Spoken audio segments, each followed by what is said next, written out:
So much, and thank you so much to everyone who helped play a part in getting this together in such a short amount of time. As Katie mentioned, my name is Anusha Todokora. My pronouns are she, her, hers, and I'm with Citizen Action Illinois, which is a multi-issue coalition group. And the reason that we're working on this campaign this year for the Illinois Supreme Court is because the issues that are at stake, which I'll be going over shortly, are of great interest to all of our partners, from immigration to healthcare to marriage equality.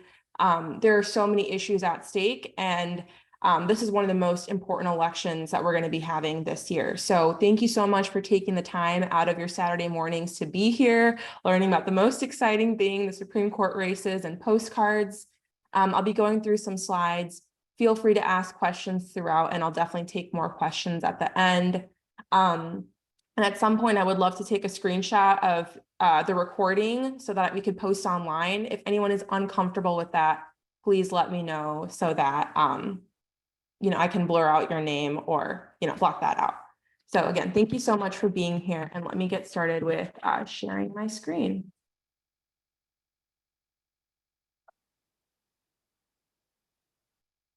Okay, so the place that I'll get started is with where the districts are that have competitive elections. So on the left side is where the old map of the Supreme Court's Supreme Court districts look like. And then here's a 2022 map. And you'll notice that they look a little bit more favorable to progressives, the new second and third districts, which is where we have competitive elections this year. So the second district is where we have Elizabeth Rochford as a Democratic candidate, and the third district is where we have Mary Kay O'Brien as a Democratic candidate. The lines were redrawn for the first time since 1964. And the way that the judges are distributed is that each district gets one justice, except for Cook County, where we get 3 justices. And here is a lay of the land here. So we're going to be focusing most of our discussion on what efforts are going on to reach out to voters in this district and this district right here. The postcards that Chris has to distribute are all going to the third district because that's our first priority before moving on to second district. So here is the current partisan state of what the court looks like. There are 2 open seats, which is what we're focusing on in the second and third district. And then there are 2 seats for retention. You need 60% of the vote for retention races. It's a yes or no question. But when you are running for the first time in an open seat, justices run with a partisan identifier. So it says if they're a Democrat or Republican. Currently, the court has a 4-3 Democratic majority. And we need to win at least one of these seats to maintain a Democratic majority on the court. One of the open seats, which is in the second district, is because of a retirement. And then one of the open seats in the third district is because of a failed retention, which we're going to go into more detail about how that happened in 2020. And some of the issues at stake, just a brief outline. Reproductive rights could be litigated in our state. Voting rights. I'll go into what happened in Wisconsin recently with ballot drop boxes. Gun safety protections, existing ones and ones that could come up, like an assault weapons ban that could be litigated in front of the Illinois Supreme Court. Immigration rights, marriage equality, labor rights, pension rights, retiree rights, and environmental protections. So almost any issue that you can think of, its constitutionality could be questioned and be brought in front of the Illinois Supreme Court. And here's a headline just from a couple of weeks ago on NBC that abortion in Illinois could be at stake if conservatives take control of the Supreme Court. And as we already know, Illinois is the beacon for reproductive care right now in the Midwest. So this court race right here could have consequences for people far beyond Illinois as well. And here's some other headlines about the power that Supreme Courts have, both to advance rights and also to put them at risk. So in Washington state, after the federal Supreme Court made a decision on the death penalty, the Washington Supreme Court said that they still wanted to take out the death penalty at the state level. This is from a couple weeks ago in Wisconsin that they said that they're disallowing ballot drop boxes. So they're rolling back rights. And then in Kansas, a few years ago, they actually ruled to protect abortion in their state. And I think that's coming up again in Kansas in front of the court. So courts have the power to protect people's rights and also to roll them back. Here are just a couple headlines and a couple of issues across the country. And here's a little bit about how these races are different from other races that you may be familiar with. These are 10-year terms. So whether we win or lose these elections, these consequences will be felt for a far longer term than, a 2-year state house race or a congressional race. And judicial campaigns have special rules for the candidates in regard to how they communicate their stances and raise money. So what that means is they are not allowed to share information about how they would feel about issues that could come before them on the court. So my understanding is that they can't say things like, I will 100% rule to protect choice in Illinois, or I will 100% rule in favor of gun regulations. They are allowed to talk about their endorsements and things they've done in the past if they're a legislator, but that means that there is less that they can do to put their record in front of voters, especially if their record is as a judge and not as a legislator. So we have to do our part to kind of fill in the gap from this perspective and communicate to voters in ways that the campaign may not be able to. And also in ways different from the campaign, talking about the issues first. And also campaigns, the judges are not allowed to ask for money. They have to ask, the ask has to come from someone else on the campaign after the judge speaks. So those kinds of rules make it a little bit more challenging for candidates. And the main challenge here is that these races are very, very high stakes, but many voters aren't aware that they're on the ballot. And they're not in the best place on the ballot at all. They're like somewhere in the middle. So it's really easy to get lost and leave blank.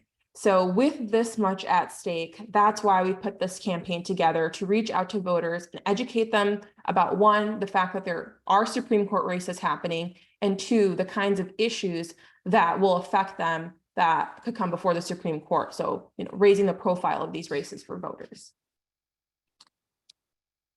And I'm going to talk a little bit about a recent Supreme Court race in Illinois.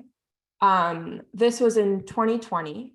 And incumbent Justice Thomas Kilbride lost his retention race for the first time in Illinois history. And again, for a retention, you need 60% of people voting yes to retain. It's a yes/no question.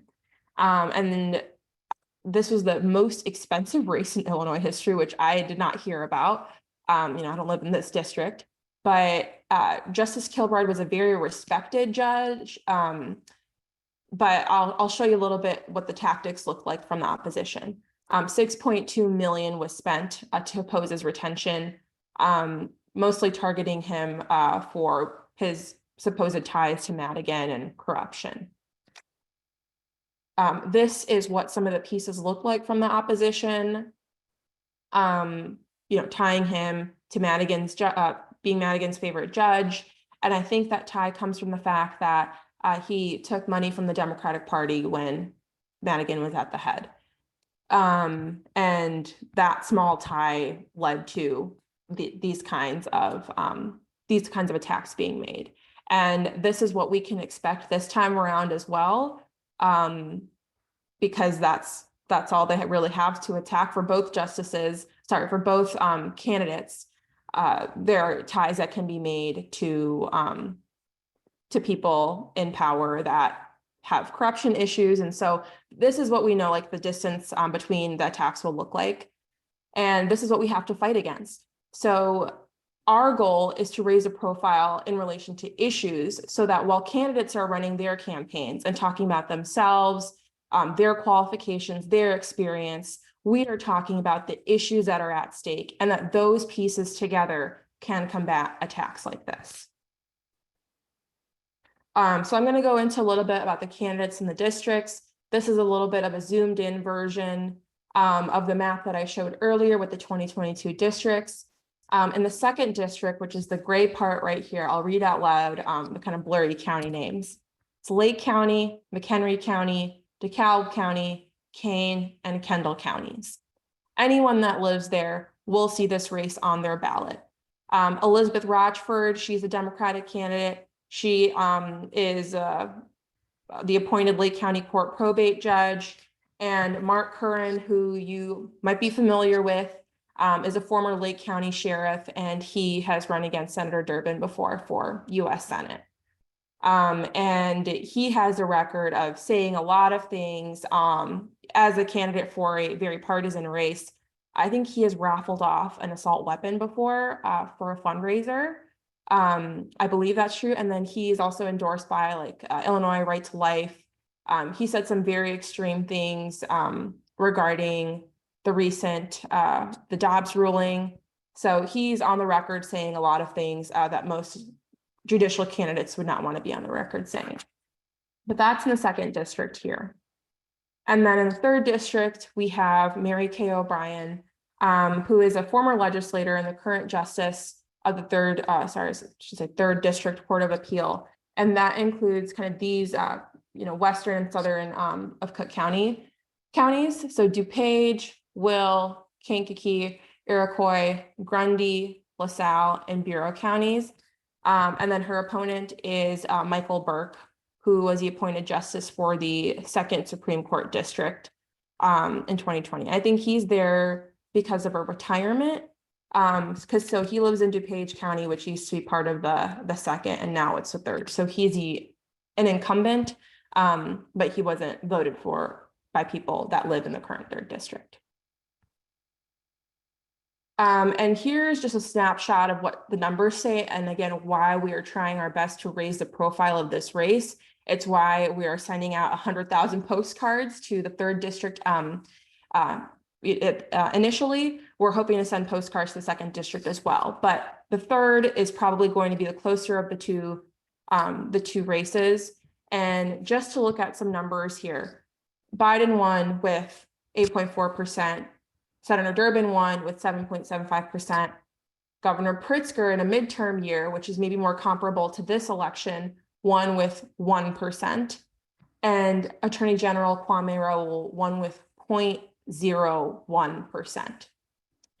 And hey, Anisha. Yes. So this chart, I like what it does here, but the 2018 governor, we also had McCann running as a libertarian.